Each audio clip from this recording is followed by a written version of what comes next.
Hi viewers, இன்றைக்கி காலையிலே வந்து கொஞ்சம் காய்கறிகள் எல்லாம் வாங்கியிருக்கோம்.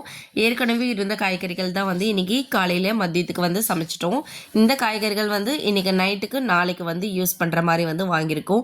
நிறைய காய்கறிகள் வாங்கி ஃப்ரிட்ஜில் ஸ்டோர் பண்ணுறதில்ல. 2 நாளைக்கு ஒரு முறை தான் வந்து காய்கறிகளே வந்து நாங்கள் எப்போவுமே வந்து வாங்குகிறோம்.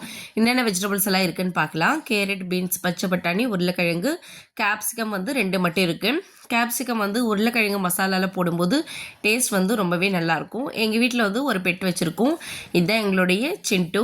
இந்த சிண்டு வந்து மேலேருந்து கீழே வந்துட்டுருக்கார். இன்றைக்கி நைட்டு டின்னருக்கு வந்து சாப்பாடு, ரசம் எதுவுமே வந்து செய்யலை. மசாலா தோசை மட்டும்தான் வந்து செய்யலாம் அப்படின்னு சொல்லிட்டு அதுதான் வந்து ரெடி பண்ண போகிறேன். உருளைக்கிழங்கு, ஒரு கேரட்டு, அதுக்கப்புறம் கொஞ்சமாக பச்சை பட்டாணி எல்லாமே வந்து ஒரு 2 விசில் போல் விட்டு எடுத்திருக்கேன்.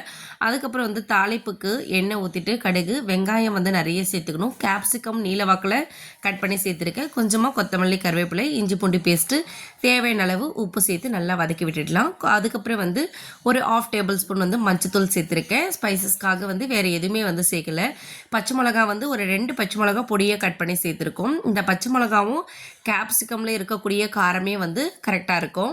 ஒரு சின்ன சைஸ் தக்காளி பழம் மட்டும் சேர்த்துருக்கோம். உருளைக்கிழங்கு, கேரட் எல்லாமே வந்து வேக வச்சு எடுத்ததை நல்லா வந்து மசிச்சு விட்டு இதோட வந்து மிக்ஸ் பண்ணிடலாம். தண்ணி எதுவுமே சேர்க்கக்கூடாது. வெங்காயமெல்லாம் நல்லா வதங்கி வரணும். வெங்காயம் ஒரு 80% வந்து குக் ஆகணும். ரொம்பவும் வந்து ரோஸ்ட் ஆகக்கூடாது.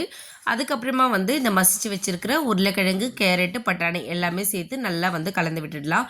கலந்து விட்டு ஒரு 5 நிமிஷம் வந்து லோ ஃப்ளேமில் வச்சு நல்லா வந்து மிக்ஸ் பண்ணி விடுங்க. தண்ணி எதுவுமே வந்து சேர்க்கக்கூடாது. பாதி வந்து நான் மசாலா தோசைக்காக எடுத்துட்டேன். மீதி இருக்கிற உருளைக்கிழங்கு மசாலாவில் கொஞ்சமாக தண்ணி சேர்த்து கிரேவி மாதிரி வந்து பண்ணிட்டேன்.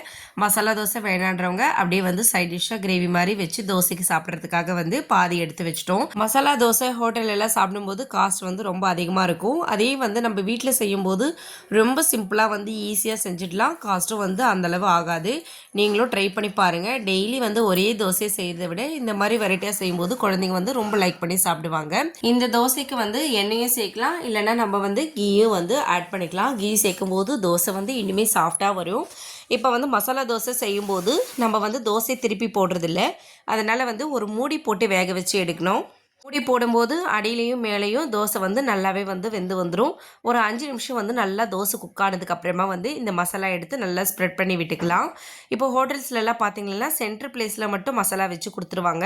நான் வந்து ஃபுல்லாகவே வந்து நல்லா ஸ்ப்ரெட் பண்ணி விட்டுருக்கேன். இந்த மாதிரி ஸ்ப்ரெட் பண்ணி வச்சு சாப்பிடும்போது டேஸ்ட் வந்து ரொம்ப நல்லாயிருக்கும். இதுக்கு சைடிஷ் எதுவுமே வந்து தேவையில்லை. அப்படியே வந்து சாப்பிடலாம். ஒரு 2 தோசை சாப்பிட்டாவே போதும், நல்லா ஃபுல்லாகிடும். அதனால் இன்றைக்கி ரசம், சாப்பாடு எதுவுமே வந்து வைக்கல. மசாலா தோசை மட்டும்தான் வந்து இன்றைக்கி செஞ்சுருக்கோம். நீங்களும் இதே மாதிரி ட்ரை பண்ணி பார்த்துட்டு எப்படி இருக்குன்னு சொல்லிட்டு கமெண்ட் பண்ணுங்கள். தேங்க்யூ.